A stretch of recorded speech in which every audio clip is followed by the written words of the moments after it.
Alright, starting the 10 o'clock a.m. turn now. This is where things are with Maxwell's brigade. I guess it's a brigade. It's under... yeah. It's basically his light infantry brigade, which is under Alexander.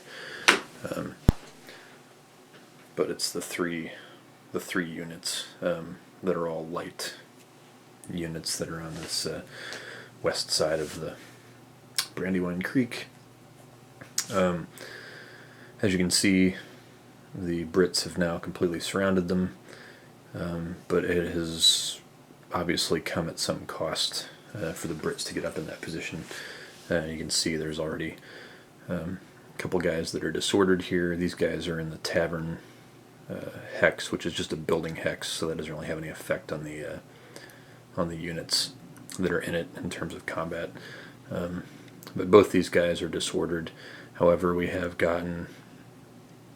Brits have gotten a shaken result in the Chester County militia here, who you can see are very seriously surrounded and are in a fair bit of danger.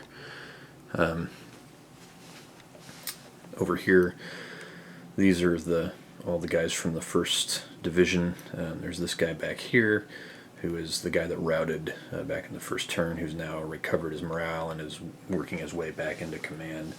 He actually is within command of, I guess, the unnamed commander of the 1st Brigade for the Brits, just using the road distance there. Well, though he's not, I don't think he's a 6, I think he's just a 3, so maybe not in command. Yeah, well, that would be why I moved him half his movement points to get back in command. I forget that these guys are a command range of 3 and not 6. Here you can see for the 2nd, I've attached the Ferguson's Rifle Corps and the Queen's Rangers. I would usually activate with the 1st Brigade, but I think on this last movement phase I activated them with the 2nd Brigade, because the 2nd Brigade commander is actually over here. That's Grant. He's actually over here and closer to those guys in terms of command radius. Although I guess Ferguson's Rifle Corps was not technically within command range, because I believe Grant is also a 3. Yeah. And that is obviously more than 3 X's away. But the rest of his units are all within range, and have surrounded the Chester County militia and finally inflicted some damage on them. In terms of losses, still looks much worse right now for the British than it does for the Americans. Wherever I put the Americans' loss sheet, the Americans have only had 1 loss, and that was to the Chester County militia unit. Although it is going to break, and when they break, that's just going to unhinge the light infantry battalions here on the right side of the line. But the Brits have lost 9 points of, or 9 steps, which is, pretty bad considering the what they're actually facing, which is 2 light infantry battalions and some militia, and 2 measly strength points of artillery cost them 9 total strength points. That's pretty brutal. There's just no getting around it. So his and that's the 1st Brigade, which is going to be almost a few more losses, and they'll be almost combat ineffective. So he's going to have to fight his engagement with the bulk of Washington's forces with pretty much just the 2nd Brigade and the Hessians. So we'll see what that turns into. Maybe Cornwallis can pull more American troops away from that contingent that's waiting across the Brandywine. We will have to see. Now that we've reached the 10 a.m. turn, these guys up here, this is Sullivan's division. Those guys can now, well, not all of them. One command under Sullivan's division can move. So that's going to be, I believe, these units here, which is the 1st Maryland Battalion. Not sure if these guys are part of that or not.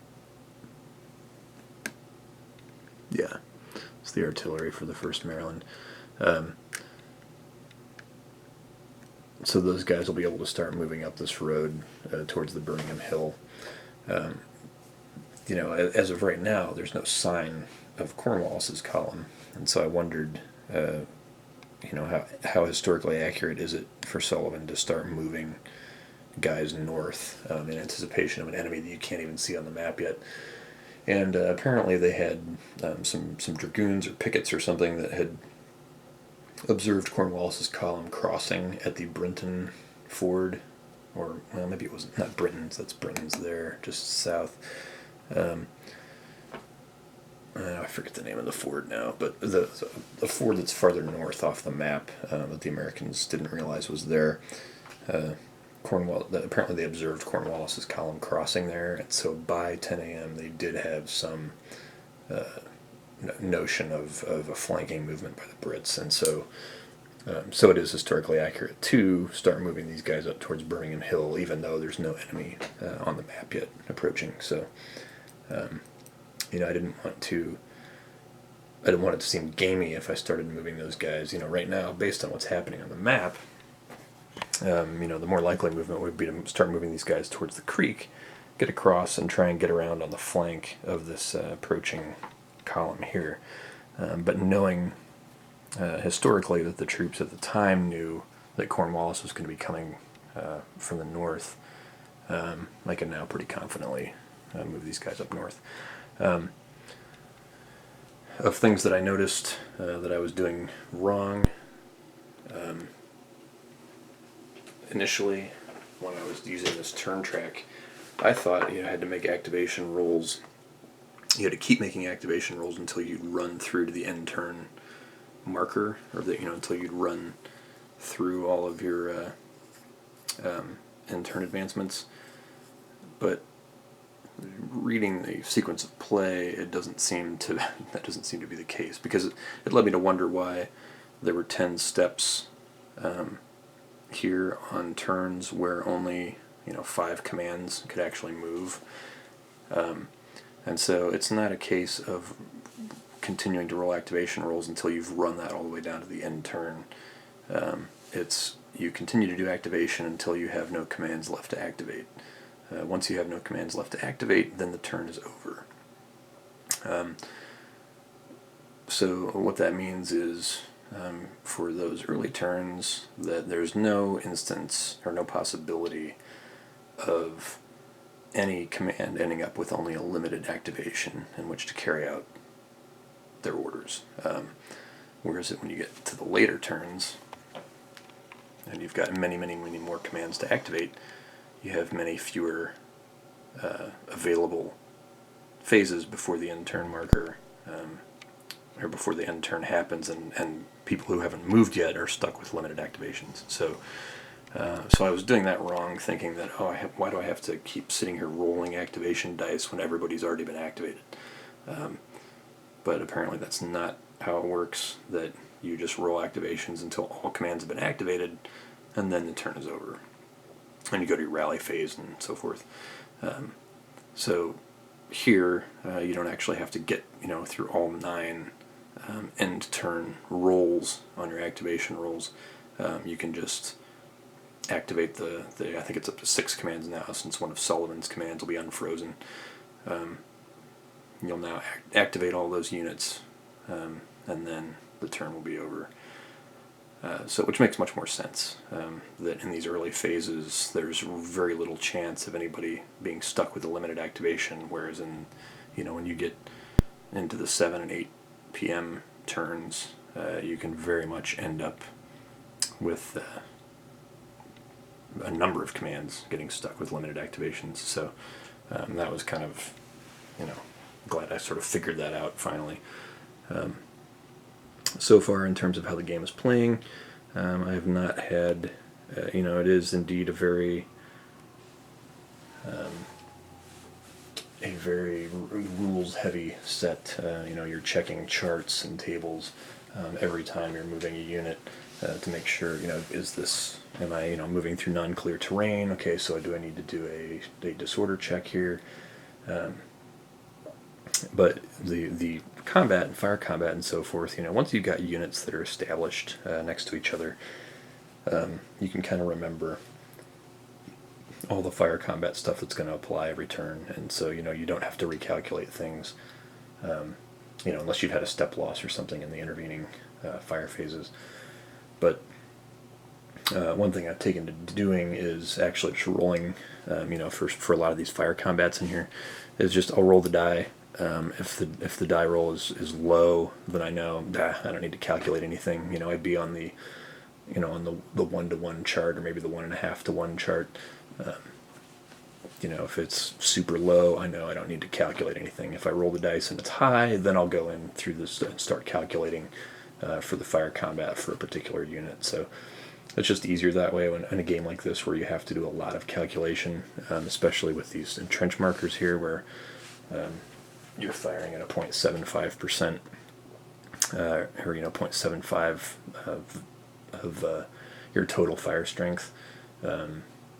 When step losses change, you have to recalculate that every turn. So as opposed to doing that every turn, just roll the dice. If they're super low, don't worry about it. Nothing happened. If the die rolls really high, then you'll calculate everything and figure out what happened.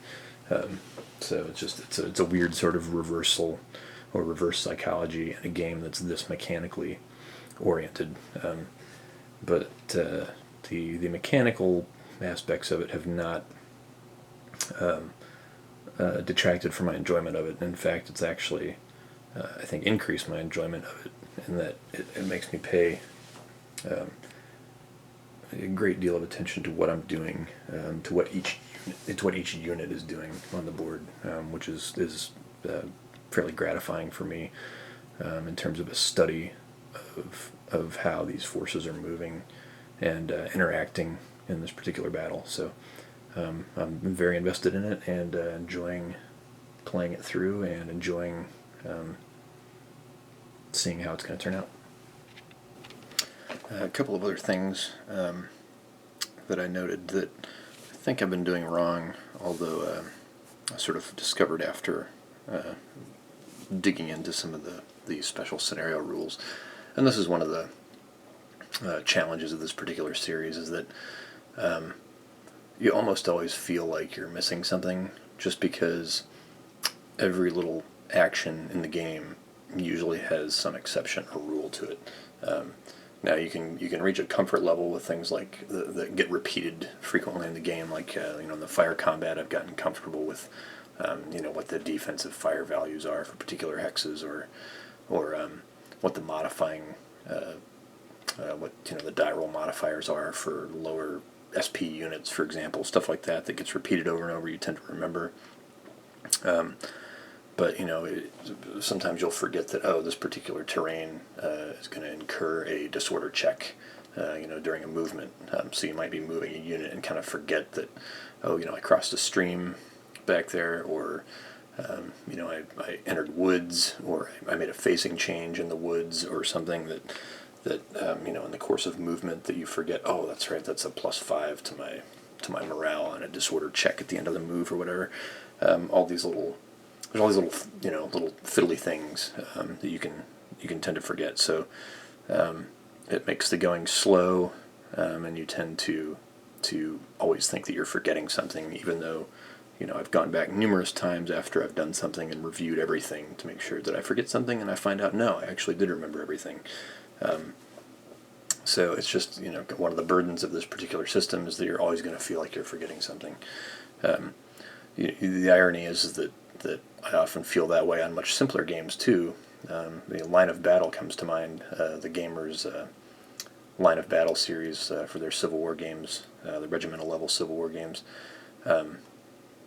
That was a system that was so streamlined that the same thing happened. I felt like every turn I was forgetting to do something, but I wasn't. It was actually just that easy to do. So in terms of stuff that I missed here, these are things that actually weren't on the terrain effects chart, which does list a combat and morale modifiers section for each type of terrain. And so I had been following this, thinking that this would have everything I needed for the terrain. But then in one of my numerous reappraisals of the unit-specific rules, or the game-specific rules, I came across this on a slope hex side. It talks about, artillery may not prolong across a regular slope hex side. Fire strength is halved for a unit firing across a regular slope hex side from a lower to a higher elevation hex. Well, that's something I've completely missed so far. If you look on the TEC, and this is the revised TEC from the Brandywine website on the BAR website. I believe Matthew Hinkle went through and updated all the charts and everything and the rules to essentially update Brandywine and Germantown to the BAR 3rd edition rules. So that's pretty nice that this hex, all these charts and things are all sort of did all that conversion work for you. But one thing that this didn't have was, if you can see here, for your regular slope, and it gives a nice example too on what this actually looks like on the map. So regular slope is where these units are currently fighting in front of Quentin's Tavern, and all the British units are firing up a regular slope at the American units. So in this case, their fire values would be halved. I have not been doing that up to this point. But you can see here it has a close combat modifier. It's going to be a -2 to the attacker's close combat value. It doesn't have anything on there about fire combat modifiers, but according to these series specific rules, for those regular slope hex sides, fire strength is going to be halved. So, and same thing there, firing from a lower to a higher elevation for steep hex sides, same thing, fire strength halved. So that's something I'll have to make a note of on the chart here, which fortunately I can write all over because I just printed this out myself onto some cardstock. So we'll start employing that now. I don't want to try and unwind it in terms of what's happened on the map. I think that's just going to be too difficult to actually figure out, would that have made a big effect. And as it turns out, there hasn't been, up to this point, there hasn't been any damage to the American units except for the 1 point of strength point damage that I did to the Chester County militia there. And that's because I was able to combine, and this was prior to the 40th Regiment of Foot there moving up into that flank hex. It was just the 5th, combination fire of the 5th and the B detachment of the Queen's Rangers firing on the Chester County militia from an enfiladed position. So that was able to eliminate a point. Otherwise, they haven't taken any damage, so I guess I didn't have to worry too much about what I would need to unwind. Although, let's take a look here, because this actually may be a case where I'm completely misinterpreting what the terrain is. There may not be any kind of slope hex side between these units.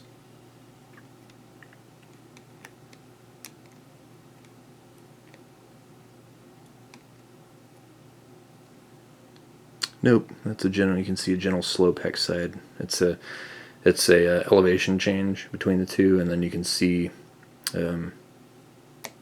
I know, probably hard to see on the camera here, but let's zoom in a little bit. But you can see these little lines between the elevation changes indicate a gentle slope there. So I believe that fire values would be halved firing into those spaces. So